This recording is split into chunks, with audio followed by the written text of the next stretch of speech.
બીજાને સારું લાગે એ માટે જૂઠ બોલીને મનમાં ઘૂંટાવવું, એના કરતાં ભલે થોડી વાર ના ગમે પરંતુ સત્ય બોલીને મનની શાંતિ મેળવવી વધુ સારી. દુઃખનું કારણ કર્મનો અભાવ, સુખનું કારણ કર્મનો પ્રભાવ અને શાંતિનું કારણ પોતાનો સ્વભાવ. સારી વ્યક્તિ એ નથી કે જે સારું બોલે છે. સારી વ્યક્તિ એ છે કે જે સત્યને સત્ય અને અસત્યને અસત્ય કહે છે. જિંદગીના તડકાને સહન કરતા શીખો. એ છોડ મોટે ભાગે સુકાઈ જાય છે જેનો ઉછેર છાયામાં થાય છે. માણસ બંને હાલતમાં મજબૂર છે. દુઃખથી ભાગી નથી શકતો અને સુખ ખરીદી નથી શકતો. બધા દિવસો સારા નહીં મળે પણ દરેક દિવસમાં સારું કંઈક તો મળશે જ.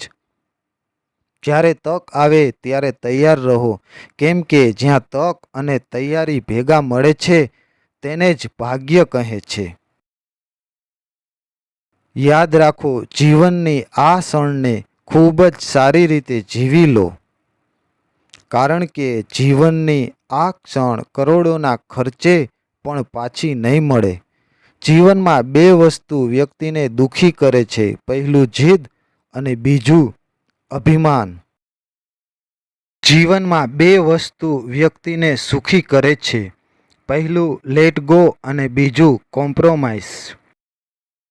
શરીરમાંથી આત્માનું નીકળી જવું એ તો સરળ હોય છે, પણ દિલમાંથી એ માણસને કાઢી દેવું ઘણું કઠિન હોય છે, જેમની સાથે તમારી ઘણી બધી યાદો જોડાયેલી હોય છે.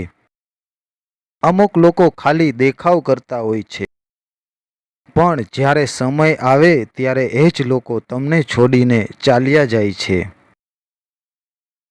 જે પોતે જ ખરાબ હોય છે એ બીજા લોકો વિશે પણ ખરાબ જ વિચારતા હોય છે.